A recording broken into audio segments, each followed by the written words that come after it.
যেই ব্যক্তি পরকালকে বিশ্বাস করে না তার মুখে দাড়ি টিকে না, তাহলে যেই ব্যক্তি বিশ্বাস করে যে পরকাল আমাকে উঠতে হবে, আপনার দাড়ি কিভাবে ঝরে যায় আপনি বলেন? আপনি তো বিশ্বাস করেন কাল কিয়ামতের দিন আপনাকে উঠতে হবে। যেই ব্যক্তি বিশ্বাস করে না পরকালে আল্লাহ বলে কিছু নাই, বিচার নাই, তার প্যান্ট টাকনার নিচে, তাহলে যেই ব্যক্তি বলে যে পরকাল রয়েছে, বিচার হবে, তার প্যান্ট কেন টাকনার নিচে বলেন? যারা মনে করে এই দুনিয়াটাই আমাদের চূড়ান্ত ফয়সালা হয়ে যাবে, তার মা বোন পর্দা করে না, তাহলে যেই ব্যক্তি বলে আমাদের ইসলাম সত্য, আল্লাহর কাছে আমাদেরকে জবাব দিতে হবে, দাড়ি পাল্লায় ওজন করা হবে, জাহান্নাম সত্য, তার মা বোন কেন পর্দা করে না? এটা কেমন ঈমান আপনি বলেন? তাহলে এই দুই শ্রেণীর মধ্যে মিলে কি করে গেল? তার মানে বোঝা যাচ্ছে যে আমাদের ঈমানে ঘাটতি আছে। আমরা বুঝিনি যে পরকালের যে বিষয়টা এটা কত সেনসিটিভ, এখানে কেউ আমাদেরকে উদ্ধার করার মতো নাই। এই মেসেজটা আমাদের অন্তর নিতে পারেনি এখন পর্যন্ত। আপনি কি জানেন যে প্রত্যেকটা মানুষ মরে যাব, যে কোনো সময় মরে যাব জানেন? আর মরার পরেই কিন্তু আপনার পরকাল শুরু, এটা তো জানেন। যেই ব্যক্তি জেলখানায় আছে তাকে মেসেজ দিয়ে দেওয়া হয়েছে আর 1 মাস পর সে মারা যাবে, তাকে ফাঁসিতে লটকানো হবে। আপনি কি জানেন এই মেসেজটা, এই বার্তাটা তার অন্তরটা কিভাবে গ্রহণ করেছে?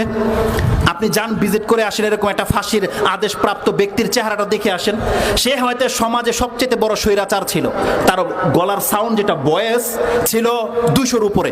যে ব্যক্তি কাউকে তাওয়াক্কা করতো না, কিন্তু যখন তাকে মেসেজ দিয়ে দেওয়া হয়েছে আর 1 মাস পরে তাকে ফাঁসিতে লটকানো হবে, আপনি গিয়ে দেখে আসেন তার মাথায় টুপি পরে গেছে, তার দাড়ি গজিয়ে গেছে, তার কথা ক্ষীণ হয়ে গেছে, স্মুথ সে কথা বলে, তে এখন রাত ঢাক নাই, প্রায় সময় সে রাতে ঘুমায় না, নামাজে দাঁড়িয়ে আছে, কিছু খেতে দিলে খেতে তার মন চায় না। কেন? কারণ তার কাছে যে মেসেজটি পৌঁছেছে সে জানে যে আমি আর 1 মাস পর মরে যাব। তার অন্তর সেই মেসেজটি যেভাবে গ্রহণ করে নিয়েছে, এখন তাকে আপনি জেনা করাতে পারবেন? এখন তাকে কাউকে হত্যা করাতে পারবেন যে মরেই যাব আর কয়েকটাকে মেরে নেই? দেখেন সেটা করে না। তার সাথে কথা বলে দেখেন, এখন তার সাউন্ড বেরোয় না, এতটা নরম হয়ে গেছে, এতটা সচ্চরিত্র হয়ে গেছে তার। তাহলে এই ব্যক্তির হাতে এখনো সময় আছে কত? 1 মাস। আল্লাহ আপনাকে আমাকে বলেছে কুল্লু নাফসিন যায়কাতুল মউত, তোমাদের প্রত্যেকে যখন তখন মরতে পারো। কোনো ব্যক্তিকে গ্যারান্টি দিতে পারবেন আপনার মৃত্যুটার একদিন বাকি আছে? তাহলে তার মৃত্যুটা যে কোনো সময় চেঞ্জও হয়ে যেতে পারে, সরকার মাফও করে দিতে পারে, 1 মাস পরে নাও হতে পারে, ঝড় তুফান শুরু হয়ে যেতে পারে, হইতে পারে না? কিন্তু তার অন্তর যেভাবে এটা অ্যাকসেপ্ট করে নিয়েছে, অথচ তার চাইতে মৃত্যু আমাদের বেশি নিকটে, দেখেন আমাদের অন্তর সেটাকে অ্যাকসেপ্ট করে নেয়নি। এই যে নাজিরানের মসজিদের মধ্যে সেজদা অবস্থায় এতগুলো মানুষ মুসলিমের প্রাণকে হরপ করা হয়েছিল, তারা কি সেখানে জেনে শুনে গিয়েছিল যে আজকে মরে যাবে? তাহলে কত সৌভাগ্যবান তাদের এই মৃত্যুটা আপনি বলেন। আর এই মৃত্যুটা যদি কোনো সিনেমার হলে হতো, বলেন যে হলে মুসলিমরা ছবি দেখতে গেছে, সেখানে তাকে ব্রাশ করা হয়েছে, শুট করা হয়েছে, সেখানে মরে গেছে, তখনও কি আপনি বলতেন তারা শহীদ? বলতেন।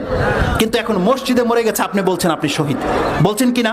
তাহলে ওই মৃত্যুটা আপনি নিজের জন্য কেন চাচ্ছেন না? আপনি কেন সারাক্ষণ কানের মধ্যে হেডফোন লাগিয়ে গান শুনছেন? ওই মুহূর্তে অ্যাক্সিডেন্ট হলে আপনিও মরে যাবেন, অথচ কাল কিয়ামতের মাঠে আপনি মিউজিশিয়ান হয়ে উঠবেন। এটা আপনি নিজের জন্য কিভাবে পছন্দ করছেন? আপনি কেন পছন্দ করছেন ক্রিকেট খেলার মাঠে আপনার মৃত্যুটা হোক? আপনি কিভাবে পছন্দ করছেন এমন সময় আপনার মৃত্যু হোক যখন আপনি আপনার গার্লফ্রেন্ডকে নিয়ে পার্কে? বলেন এটা কিভাবে আপনি পছন্দ করে নিলেন?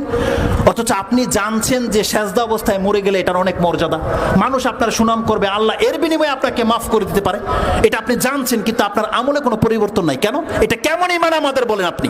কেমন ঈমান? তার মানে কি মুসলিমরা আজকে ভুলে গেছে যে মরার পরে আমাদের বিচার করা হবে? এটা ভুলে গেছে। আমাদেরকে এমন সব কিচ্ছা কাহিনী বলা হয় যে আল্লাহর ওলি আমাদেরকে উদ্ধার করে নিয়ে যাবে, আরে যেখানে নবী পর্যন্ত কথা বলার ক্ষমতা রাখে না, যতক্ষণ পর্যন্ত আল্লাহ তাকে অনুমতি না দেবে, সেখানে ওলি আপনাকে উদ্ধার করে নিয়ে যাবে? আপনি ধোঁকায় পড়ে আছেন।